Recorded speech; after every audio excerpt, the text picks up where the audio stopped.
They are putting across a statement. The hubris in this army is now becoming unbelievable. They not only want to, choose the regime that they want in Kabul, they want to impose a regime of their choice on the people of India. They are sending a message to the Indian electorate to effect outcomes. It is patently clear.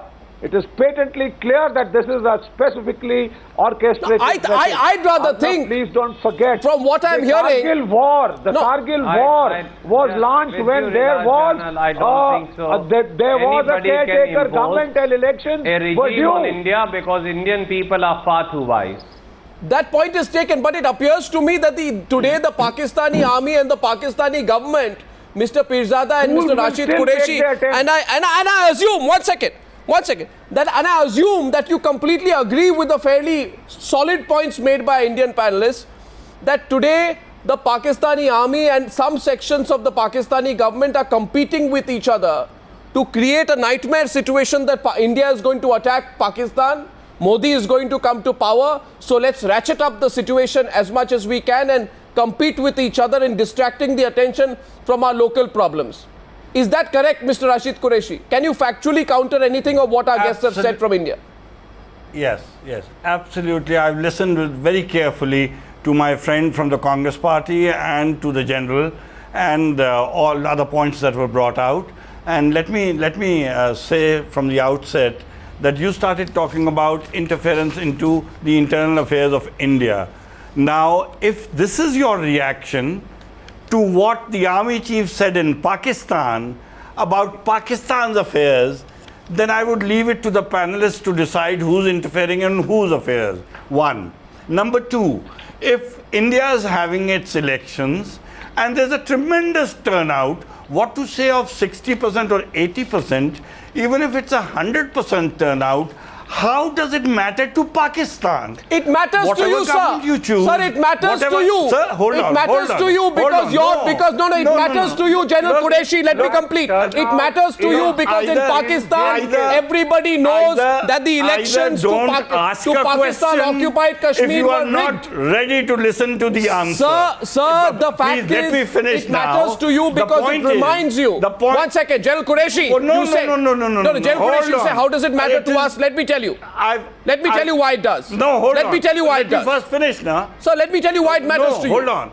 No, it matters to you. It matters to you because it reminds you about your failed democracy.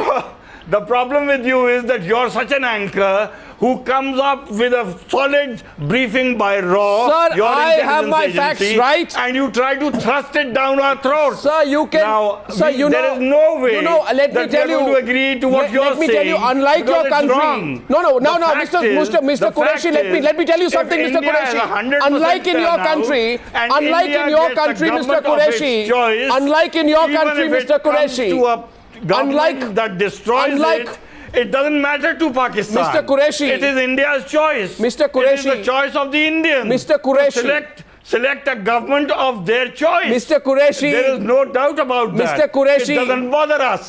Number three, Mr. Qureshi, if he's reiterated what the United Nations said 60 years ago, why does it bother India today? I'll tell you. It's something that exists on the UN Charter. It is something that was passed by the UN when the case of Kashmir was taken to the UN. You cannot now. Sir, you respect the UN. Browbeat Sir, Pakistan respects any government or Pakistan. Sir, okay, now you made your point. Now hear me. The lies that you spread. Sir, 1 minute. I have 1 point to make. The UN resolution. General Bakshi, let me make 1 point to General Rashid Qureshi. You speak of the UN resolutions. I can't hear you are shouting. Sir, you respect the UN. If you respect the UN, you speak of the United Nations Security Council resolutions each time with respect to Kashmir. I ask you tonight, and all the people of India will ask you tonight, what about the resolution of the UN with respect to terrorism? What about Para 2 of the UN Security Council resolution which calls upon states to cooperate in the fight against terrorism? What about Para 1 of the UN Security Council resolution which says that states cannot sponsor terrorism? What about Para 2 of the UN Security Council resolutions 1373 which say states must stop from providing any form of support, passive or active, to entities or groups involved in terror attacks? Sir, you tell me about terror. You are United Nations resolutions. And even you have been the greatest violator of the UN resolutions, Mr. Qureshi. Even you know that. Are you saying that there is no resolution on Kashmir? Sir, what I am saying is that you are the greatest violator. No, hold on. Sir, what I am saying is, sir, what I am saying. Is there a United Nations sir, resolution what I am on saying. Kashmir? Resolution. Sir, No, what you are saying is that something resolution asks which you are to allegations Sir, against POK. Pakistan. Sir, no I'm just allegation. asking you for facts. No allegation. So that you don't swindle your way out of this. Sir, no allegation. Is there a resolution on Sir, Kashmir? please don't use the word swindle. Sir, I'll tell you, no allegation. No allegation. Is there a Can I answer is one there thing a to General resolution on Qureshi? Kashmir? Why don't you answer this question? Sir, I'd like to. UN, 1 minute. There is no answer that you can give. 1 minute. Justify 1 minute. India is not 1 discussing minute. 1 Kashmir. minute. 1 minute. First of all, Mr. Qureshi, let's calm down. To hear, I want to. One. I just want to say one thing and then I take it to the Congress representative. Sir, remember this. I'll say this. The elected representatives of Jammu and Kashmir's Constituent Assembly in 1954 unanimously ratified the state's accession to India. And read your history books today, sir, you will read that in 1956, the Jammu and Kashmir Constituent Assembly in the state constitution adopted in November 1956 framed section 3 in the constitution to say the state of Jammu and Kashmir is and shall be an integral part of the Union of India. I hope that satisfies you, sir. Randeep Surjewala wants to now respond. Randeep Surjewala. Is there Mr. Surjewala now, please. With due regards, General Qureshi. General Qureshi, kindly have the patience. We all heard you. All four of us heard you in great detail. We heard your long deliberation and speech. Please have the patience to hear. I just want to point out to you, sir, either you suffer from selective amnesia or you have no knowledge of facts. Besides what Mr. Arnab Goswami has already read out to you, from 54 onwards, there have been successive elections in state of Kashmir. Kashmiri people, irrespective of religion, have successively reposed faith in the Indian Constitution. Sir, talk about selective amnesia. The state ceded And to you India. do not answer this question. Okay, 1 minute. Because there is nothing that you can say and rejected accession and to deny it. Rejected accession to the Pakistan. And when you speak about, sir, that resolution, you must not forget. I have a point over here. That Let me it is interject. Pakistan You know, it which looks runs like terrorist we are gangs. No, 1 second. your panelists are lacking and export intellectual terror. honesty It is Pakistan and honesty of heart. which Come on, retains guys. Dawood Ibrahim Talk about and Kashmir. protects him. Resolve I'd it. like to- Otherwise, there will be I war want- on this issue. I want- I predict that. I want the people of Pakistan. I want the people of Pakistan. I hope this show. I hope this show.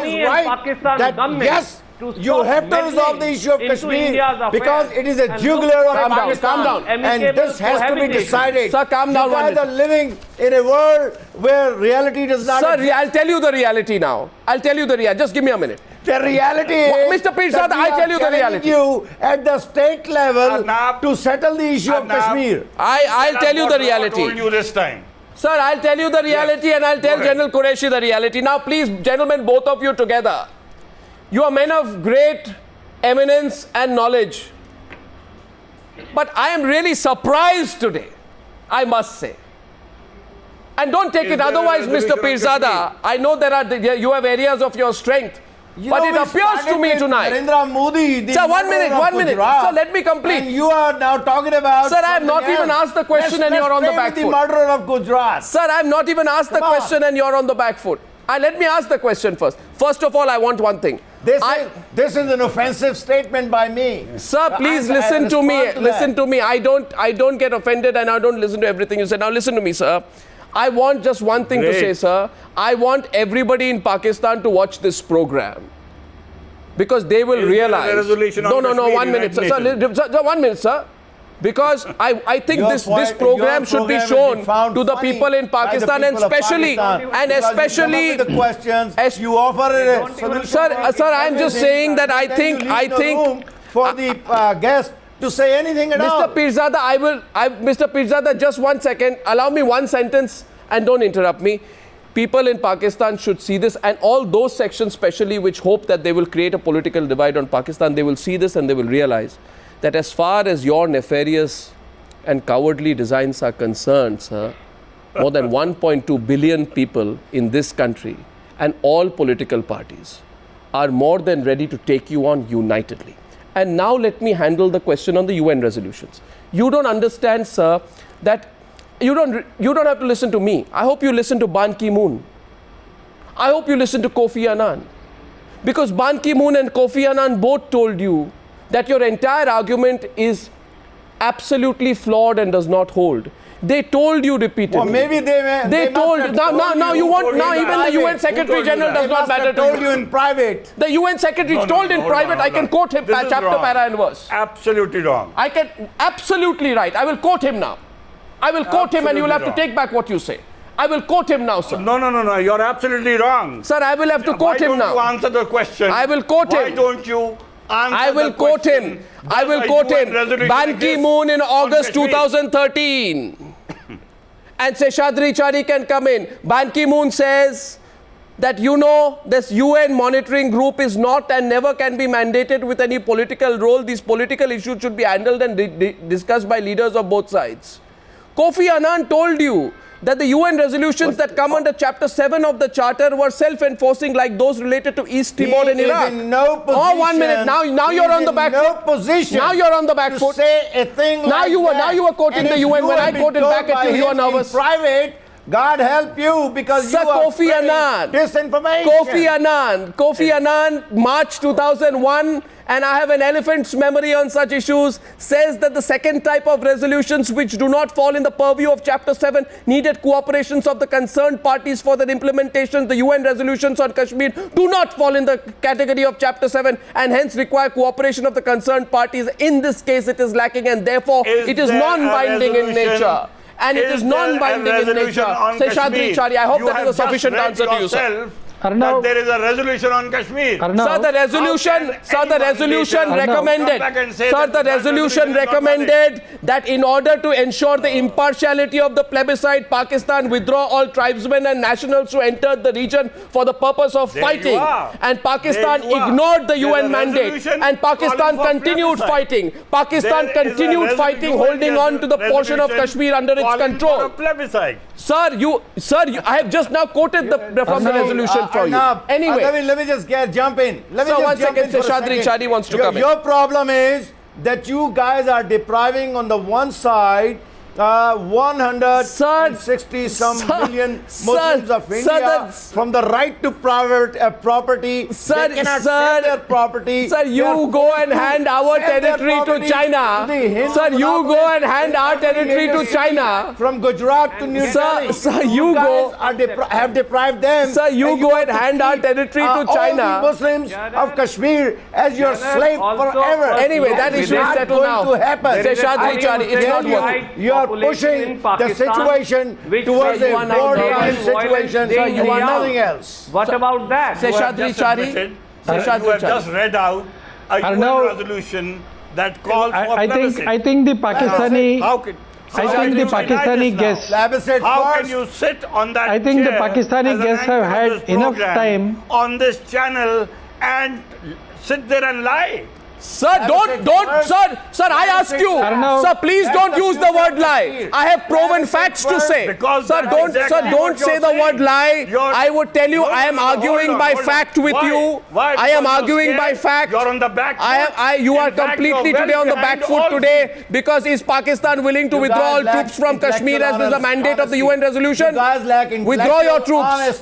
Withdraw your troops. I can see that. I can sense that. I can smell that. Sir, why are you today? You agree to a plebiscite?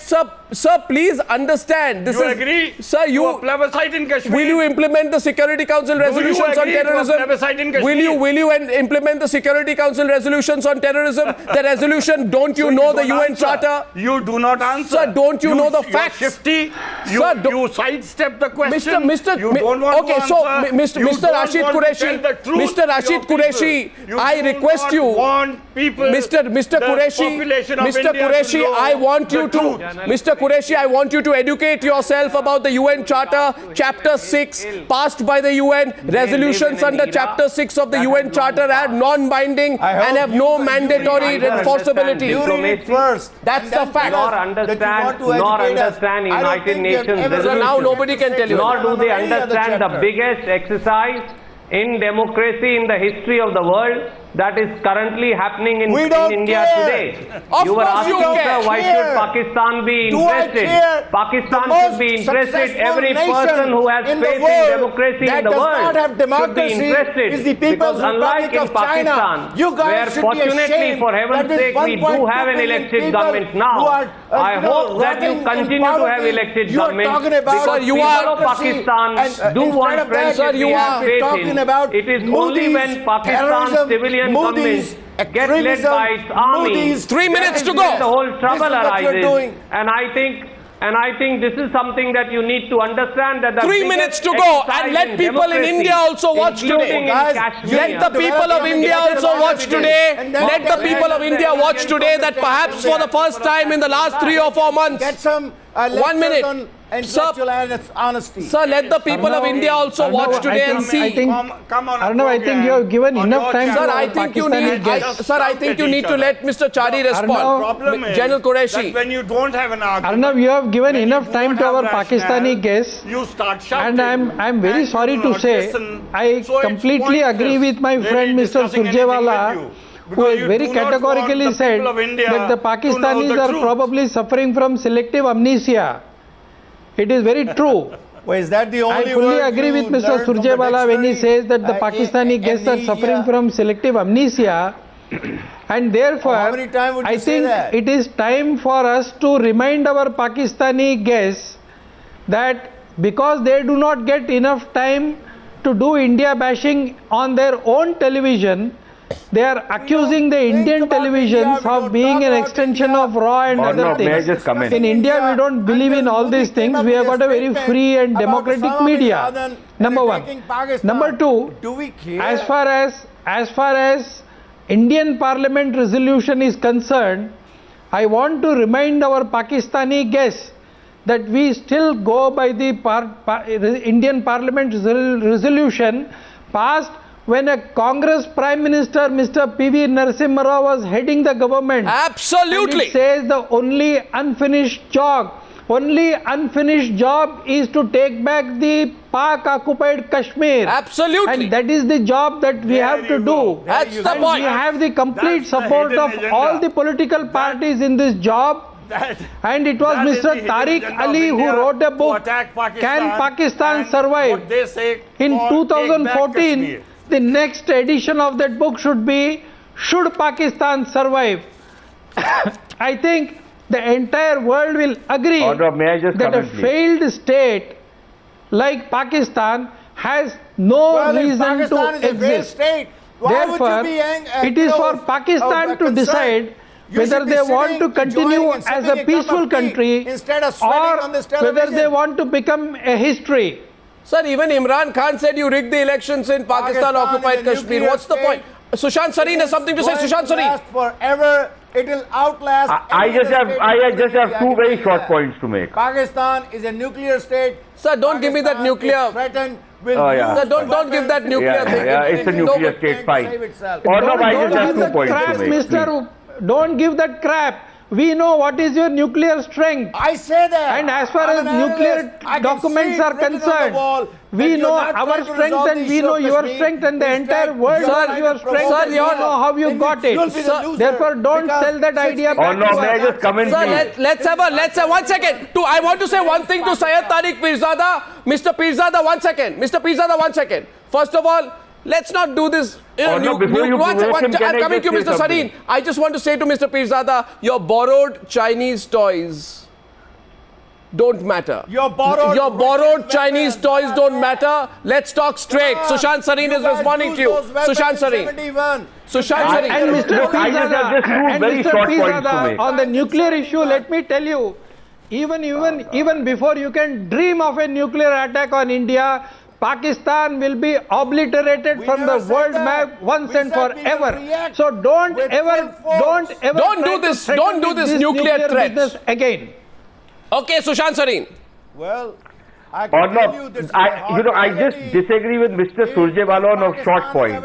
It's not selective amnesia, it's a unique kind of a neurosis which Pakistan suffers from. And that is one point. And the second point is, there's something seriously wrong with the anatomy of a country where if your jugular vein has not been with you for 65 years and you have still managed to survive, I don't think that's a jugular vein anymore. Otherwise, this would be a dead country already. So I think maybe there's either something wrong with the anatomy or they have some other major problem with them. But other than that, I really wish the Pakistanis would not, talk about this nuclear thing as though it's some kind of a toy bomb or something. I wonder if they even know what a nuclear bomb means. Albeit they might have borrowed it. But, at least they should have some sense of what it all entails. And it's not exactly, just a cracker. So I wish they would talk a little more responsibly. Well, I think the fact that during a bitter election, political parties in India have come together on this issue proves. You know why does your government nuclear list at the beginning of every year? I think that proves the maturity of Indian democracy. And you should today, your state government, your government and your army chief should publicly congratulate the people of Jammu and Kashmir for once again reaffirming their absolute faith in Indian democracy, unlike your rigged elections in Pakistan-occupied Kashmir. Gentlemen, thank you very much for debate number 1 on the Newshour tonight.